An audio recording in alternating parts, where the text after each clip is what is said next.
How most of your behavior is automatic, driven by past pain, patterns, and programming. Why your brain shortcuts people. And how Marcus Aurelius warned about surface judgment. The difference between pain and suffering, and how Stoicism separates them. Why craving validation weakens the self, and how Marcus Aurelius resisted the spotlight. Your behaviors are protective mechanisms, not flaws, and how understanding that leads to freedom. The plasticity of personality and how daily Stoic practice can forge a new self. Number 1. The illusion of choice. Why you're not as free as you think. Let's start with a truth that's going to rattle your sense of control. Most of what you do every day isn't your choice. It's a reflex, a program, a loop you didn't even know you were running. Think about it. You check your phone before you breathe in the morning air. You reply with, "I'm fine," even when your soul feels empty. You eat, scroll, stress, avoid, react. Not because you choose to, but because your brain predicts this is what you've always done. This is what neuroscience calls predictive coding. Your brain uses past experiences to predict your next move. And because your brain craves certainty, it favors the familiar over the free. Now, enter Marcus Aurelius, a Roman emperor who, despite commanding armies and ruling an empire, understood something most of us miss. You have power over your mind, not outside events. Realize this, and you will find strength. Marcus didn't just say this to sound wise. He wrote this to himself while his empire crumbled, while disease and war threatened everything. He knew the real enemy wasn't outside, it was within. The illusion that we're making conscious choices is seductive, but dangerous. We think we're choosing that relationship, that argument, that late-night spiral into self-doubt. But we're not. We're acting from unconscious emotional patterns, seeking safety, avoiding discomfort, or repeating pain that once felt like love. And here's the kicker. If you're unaware of the program, you're not the user. You're the used. Most people wake up every day and run a script handed to them by childhood, trauma, media, or society. They don't choose their reaction. They repeat their wiring. But when you see this, truly see it, you unlock something powerful, the gap between stimulus and response. That's where your freedom lives. This is what Stoics practice daily, watching the mind, observing the self, and refusing to be ruled by it. So here's your invitation. What if freedom isn't doing whatever you want, but becoming aware of why you want it in the first place? Because when you question the pattern, you break the illusion. And when you break the illusion, you become dangerous to everything that once controlled you. That's not just growth. That's liberation. Number 2, people don't see you. They see themselves in you. Here's a bitter truth you were never told. People aren't really reacting to you. They're reacting to their own history, their wounds, their unmet needs, projected onto your face. You walk into a room, and someone dislikes you instantly. You say something neutral, and someone takes offense. You show love, and someone pulls away. It's confusing, painful, but it's not always about you. It's rarely about you. Stoic wisdom knew this well. Marcus Aurelius wrote, "When you wake up in the morning, tell yourself, the people I deal with today will be meddling, ungrateful, arrogant, dishonest, jealous, and surly." This wasn't pessimism. It was clarity, because Marcus wasn't saying to hate others. He was reminding himself, don't take it personally. Most people operate like broken mirrors. They reflect fragments of what they've been through, not who you truly are. So when someone judges you, disrespects you, or misinterprets your intentions, they're showing you a map of their inner world, not yours. A person who was abandoned might call you too distant. Someone who was smothered might say you're too intense. A person who lies often might assume you're dishonest too. Your presence activates their unresolved emotions. But here's the deeper danger. If you don't know who you are, you might start believing their version of you. You'll shrink, or overcompensate, or get stuck trying to fix something that was never broken. That's why self-knowledge is armor. And Stoic practice is the sharpening of that armor. It teaches you to say, this reaction isn't about me. This judgment doesn't define me. Their chaos isn't mine to hold. You stop taking things personally, and you start living powerfully. So the next time someone misunderstands you or projects their pain onto you, do what Marcus would do. Smile inwardly. Stand still like a rock the waves crash against, and let the storm pass. Because the moment you stop needing others to see you clearly is the moment you start seeing yourself with clarity. And that clarity? That's where your peace begins. Number 3, your brain invents stories to protect your ego, not to show you the truth. Let's be brutally honest for a moment. Your brain lies, and it's really good at it. It edits reality like a biased movie director, cutting scenes, distorting soundtracks, zooming in on what hurts, and ignoring what heals. Why? Because truth is uncomfortable. And comfort, well, that's what the ego craves. Here's what the Stoics knew that modern psychology is only now confirming. The brain doesn't care about truth. It cares about survival. Epictetus once said, "It's not what happens to you, but how you react to it that matters." But what if the way you react isn't entirely in your control, because your brain already ran a background script before you even realized? Let's break this down. Imagine this. You send a message to a friend. Hours pass. No response. What does your brain do? It doesn't sit still and wait for facts.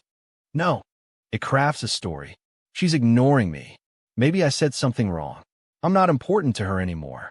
But what's the truth? Maybe she's asleep. Maybe her phone died. Maybe she's in a meeting. You don't know. But your brain hates uncertainty, so it creates a narrative. And the dangerous part? You believe it. Now multiply that by every single moment of your life. A sideways glance becomes an insult. A forgotten birthday becomes proof you're unloved. A job rejection becomes a statement on your worth. None of it is true, but all of it feels real. This is called cognitive distortion. And every human brain, including yours, including mine, is infected with it. The Stoics warned us of this. They practiced premeditatio malorum, visualizing potential misfortunes to detach from them emotionally. They knew that most suffering comes not from the world, but from the stories we tell ourselves about it. So how we fight back? With awareness, with detachment, with discipline. The moment you catch your brain telling a story, pause. Ask, is this a fact? Or is it fiction? And then return to the present moment. Because the more you live in stories, the less you live in reality. And the Stoic life, the unbreakable life, is one rooted in truth, not illusions. Your brain may lie, but your awareness? That's the sword that cuts through the fog. And once you see the lie, you never unsee it again. Number 4, people mirror what they want you to see, not who they really are. Let's play a little game. Think of someone you admire. Now think of someone you don't trust. What made the difference? Chances are, it wasn't what they said. It was how they made you feel. That's not an accident. That's psychology. And that's exactly what ancient Stoics, like Marcus Aurelius, try to understand. The soul becomes dyed with the color of its thoughts. But what Marcus didn't know, and what modern research now confirms, is this. People project versions of themselves like actors in a theater. And most of us, we buy the performance without questioning the script. Let's break it down. When someone is overly confident, brash, or constantly needs to prove themselves, it's usually not because they feel powerful. It's because they feel insecure.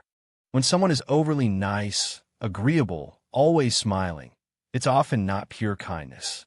It's a survival strategy, people-pleasing rooted in fear of rejection. And when someone gives you silent treatment, withdraws, or acts distant, it's not always because they don't care. Sometimes it's because caring feels too vulnerable, too risky. You see, the masks people wear aren't meant to deceive you. They're meant to protect them. It's the brain's way of saying, if I can control how you see me, maybe you won't hurt me.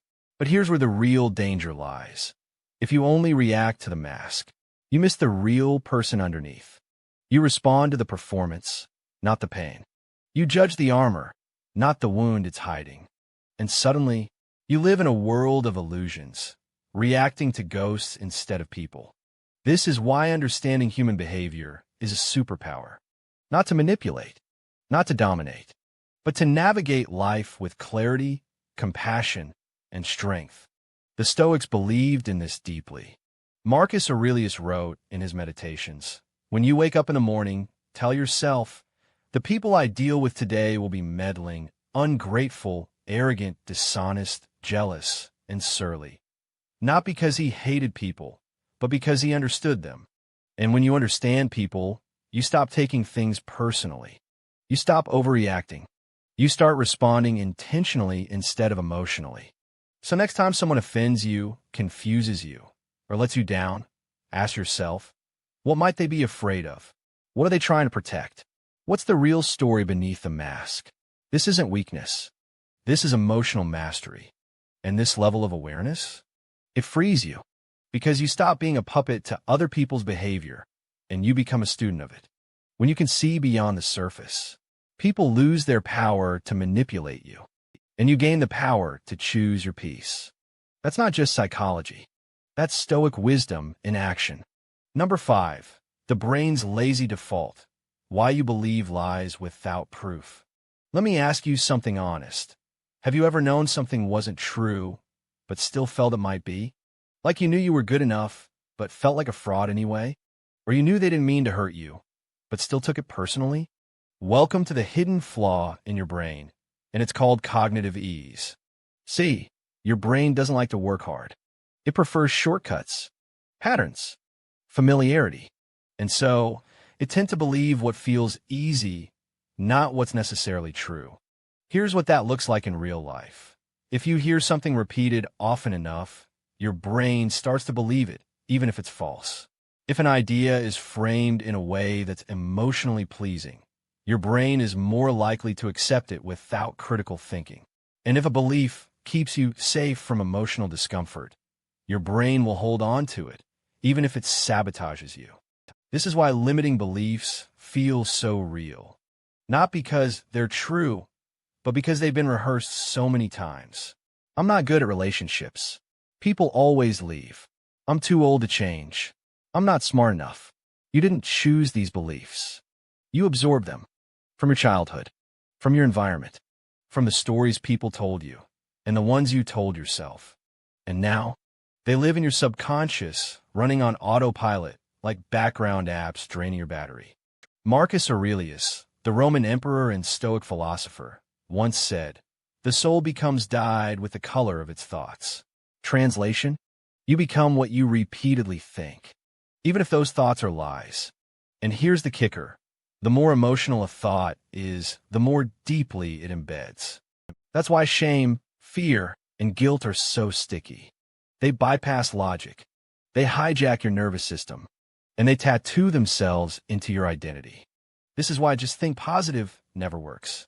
Because the brain doesn't respond to pep talks, it responds to evidence. So, how do you override this lazy loop? How do you train your brain to see clearly and stop falling for its own tricks? You start by asking this one question: is this belief useful or just familiar?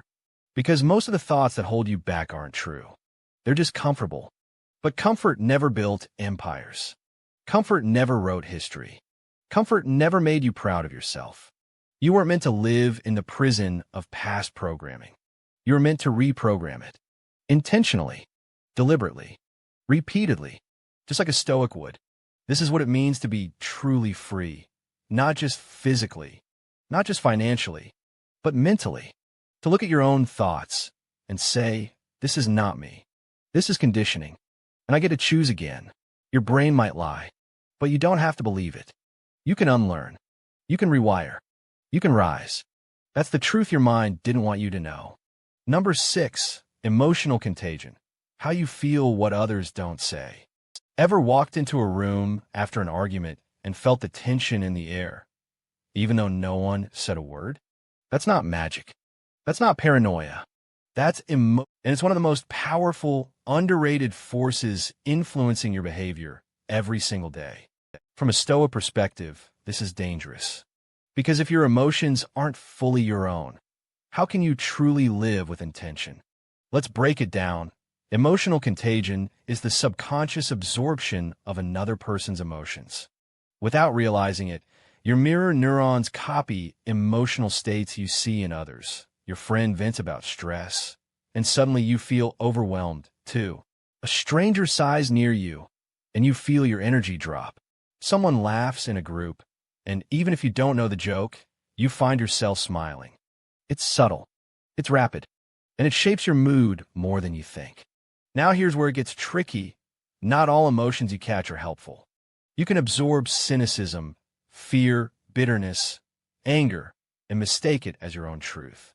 You can wake up grounded and grateful, then open your phone, scroll social media, and suddenly feel, I'm behind. I'm not doing enough. I'm missing out. That shift wasn't born inside you. It was transmitted to you. Your brain can't always tell the difference between what's yours and what's theirs. It just mirrors. And that's why Stoic wisdom matters now more than ever. Marcus Aurelius wrote, "You have power over your mind, not outside events. Realize this, and you will find strength." He didn't mean ignore emotions. He meant don't borrow emotions that aren't yours. In a world where everyone's anxious, loud, reactive, and constantly online, that's a radical act. So what can you do? How do you stop absorbing the emotional static of the world? Here are 3 Stoic-inspired steps. 1. Create emotional separation. Before reacting, pause and ask, is this mine, or did I pick it up for someone else? That one moment of awareness breaks the contagion loop. 2. Curate your emotional environment. Be ruthless about what you allow into your mind. Unfollow outrage. Step away from gossip. Limit exposure to emotional vampires. Your peace isn't a luxury. It's a responsibility. 3. Practice inner citadel thinking. The Stoics believed you must build a mental fortress, a place inside you untouched by chaos. Every time you center yourself, breathe instead of react. Choose clarity over noise. You reinforce that inner citadel. And from there, you lead your emotions. They don't lead you. Remember, you don't owe anyone your energy. You don't have to carry what's not yours. You weren't built to be a sponge. You were built to be a flame. Bright, unshakable, and free. That's what happens when you reclaim your emotional autonomy. That's what makes you dangerous in the best way possible. Number 7, the spotlight effect. You're not being watched as much as you think. Ever walked into a room and felt like all eyes were on you? Like the smallest stumble, the tiniest stain, the awkward pause was broadcast on a giant screen for everyone to judge? That's the spotlight effect, and it's one of your brain's sneakiest lies. This illusion is deeply wired. Your brain, trying to protect your identity, constantly overestimates how much others notice your actions, flaws, and insecurities. You think everyone saw the typo, notice your nervous tone, or judge your outfit, but most people were too busy replaying their own awkward moments. Here's the uncomfortable truth. You're not the main character in anyone else's story, only your own. And that's not depressing. It's liberating. The Stoics knew this before it had a name. Seneca once wrote, "We suffer more often in imagination than in reality, because much of our social anxiety, our self-doubt, our fear of judgment, comes from assuming people are paying attention to us when they're not. They're wrapped up in their spotlight." Here's a real example. In a Cornell University study, researchers asked participants to wear an embarrassing t-shirt, think something bright and cringy, and walk into a crowded room. The participants felt humiliated. They were sure everyone had noticed. But when surveyed, the crowd barely remembered the shirt.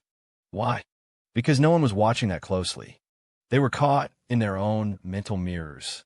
And yet, despite this truth, we hesitate. We don't speak up in meetings. We don't post that idea online.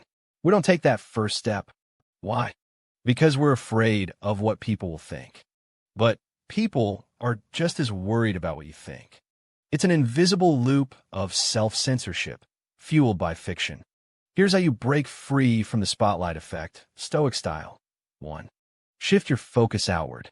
When you walk into a room, stop asking, "What do they think of me?" Start asking, "How can I serve or connect with just one person here?" This flips your mind from performance to purpose. 2. Use the 5 by 5 rule. If it won't matter in 5 years, don't spend more than 5 minutes worrying about it. Most of what you fear being judged for is forgettable noise. Act accordingly. 3. Remember this Stoic mantra. I am a small part of a greater whole. You're not insignificant, but you're not the center either. And there's freedom in that. You can move, experiment, speak, fail, start again. And most people won't remember because they're focused on surviving their own insecurities. So the next time you feel frozen by judgment, remember, the audience you fear doesn't exist. The only person truly watching you is you. And that's the only spotlight that matters. So walk forward. Make mistakes. Be bold. Because you're not being watched. You're being waited on. Number 8, the false consensus trap. Everyone thinks like me, right? Have you ever assumed that your opinion, your values, your worldview was just common sense? That most people must feel the same way you do, and anyone who doesn't is the exception? That's the false consensus effect, a powerful mental distortion that tricks you into believing your way of thinking is the norm. But here's the truth. Your mind lives in a bubble, and unless you pop it, it will quietly limit your growth. Let's bring in the Stoic wisdom of Marcus Aurelius, the Roman emperor and philosopher who faced pressure, war, betrayal, and power, yet remained grounded. He wrote, "Everything we hear is an opinion, not a fact. Everything we see is a perspective, not the truth." That was over 1,800 years ago. And today, science backs him up. The false consensus effect is a defense mechanism. It keeps you safe. It says, you're not weird. You're normal. It gives you a tribe, a sense of rightness, a feeling of control. But it's also the reason we stay stuck in echo chambers. We dismiss opposing views too quickly. We fail to see beyond our emotional filters, and it affects every area of life, from politics, religion, and relationships to how we view ourselves. Here's a real-world example.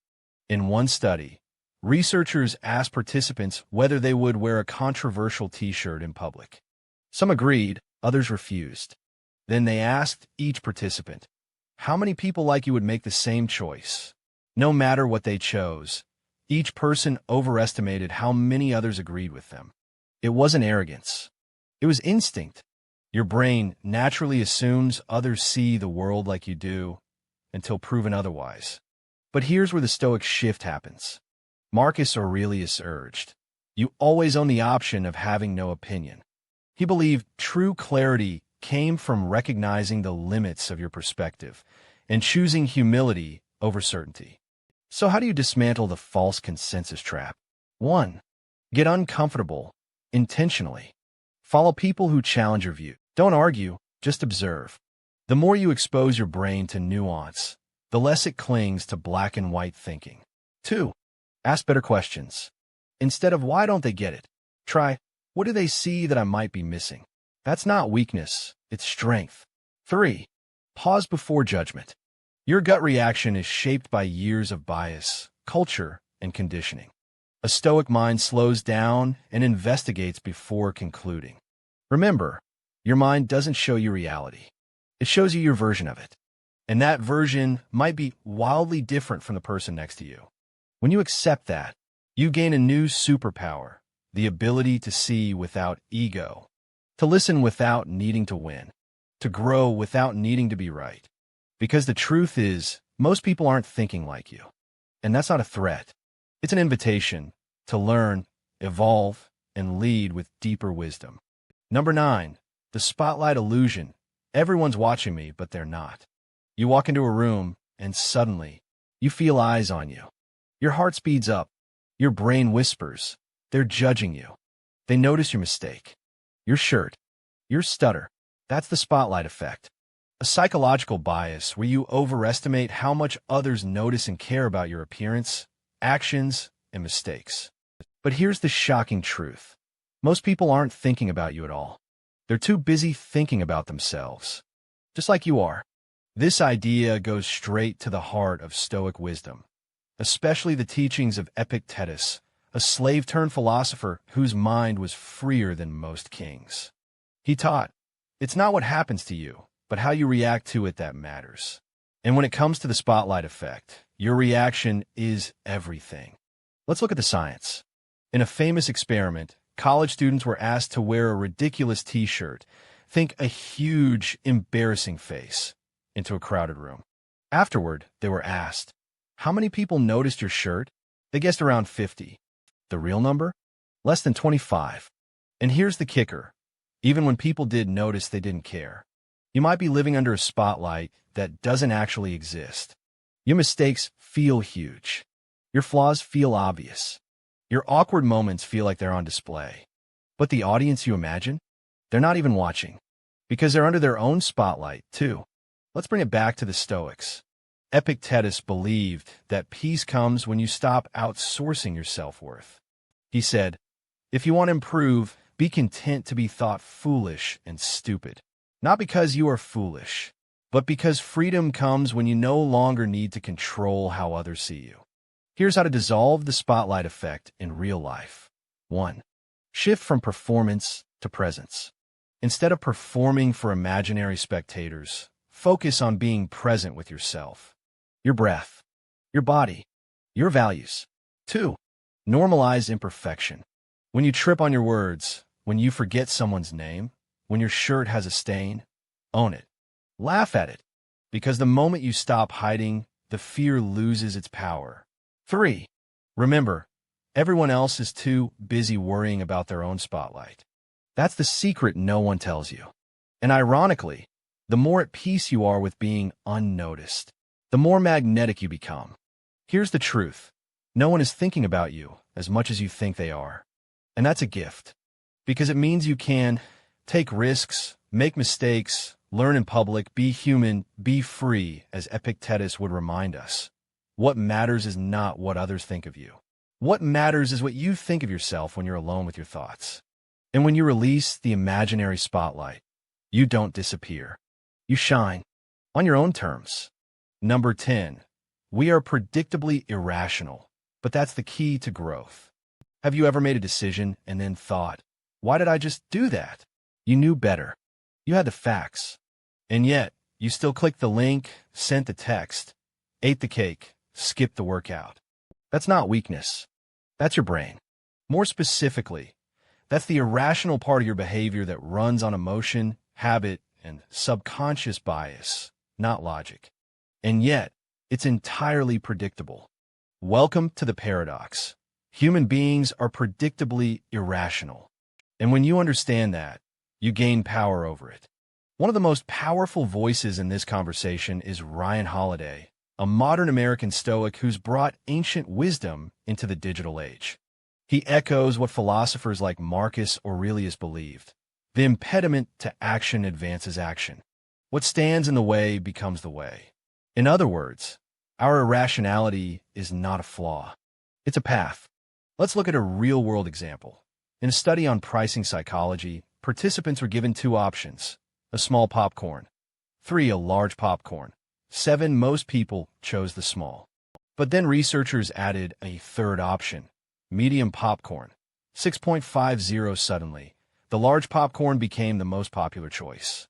Why? Because now it felt like a better deal, even though nothing changed. That's called the decoy effect. You didn't make a rational decision. You were nudged by the structure of the options. Now, think bigger. Why do people fall for scams even when they should know better? Why do we keep buying things we don't need? Why do we chase status, likes, approval? Because our brains are running ancient software in a modern world. We're emotional first, rational second. And that's okay, because awareness equals power. Here's the mindset shift. You're not your first reaction. You're the space after it. That space, that pause, is what the Stoics trained for. It's what Marcus Aurelius meant when he wrote, if you're distressed by anything external, the pain is not due to the thing itself, but to your estimate of it. And this you have the power to revoke at any moment. So what do we do with this awareness? 1. Start observing your own irrational patterns without judgment. Don't beat yourself up. Study yourself. Track when you default to comfort, avoidance, ego. 2. Use friction to your advantage. Want to stop doom scrolling? Log out of the app. Add a password. Increase friction. Want to build a habit? Decrease friction. Set your clothes out. Automate it. Your behavior is a system. Change the system, not just the willpower. 3. Create if-then Stoic triggers. If I feel defensive, then I pause and breathe. If I get tempted, then I remind myself of the consequence. You're rewriting your own code, one decision at a time. At its core, Stoicism is not about being perfect. It's about practicing discipline of thought in an irrational world. So yes, your brain lies to you. It distracts you. It reacts. But you? You're the thinker behind the thought. You are the one who can notice the lie and still choose truth. As Ryan Holiday often says, the obstacle is the way. And one of the greatest obstacles is the mind itself. But once you see it, once you become the observer of your own irrationality, you unlock something most people never will: freedom. Freedom from impulse. Freedom from ego. Freedom from the invisible strings pulling most people through life. Because self-awareness isn't just a skill. It's a superpower. And it begins the moment you say, yes, I'm irrational, but I'm not a prisoner to it. The power lies in seeing the lie. Let's recap what you've just discovered. Your brain, as advanced, beautiful, and brilliant as it is, lies to you every single day. It filters. It distorts. It deletes. It fills in gaps with stories that may have protected you once, but now keep you stuck. And unless you see those patterns, unless you interrupt those defaults, you'll keep living a version of life that's not even your own. But here's the hope. Once you see the trick, it can't fool you the same way again. That's the first step to power. Marcus Aurelius said, "You have power over your mind, not outside events." Realize this, and you will find strength. Ryan Holiday echoes that for a modern generation. The more you understand yourself, the less you become a slave to your emotions, your impulses, and your fear. What you just learned isn't just psychology trivia. It's a blueprint for transformation.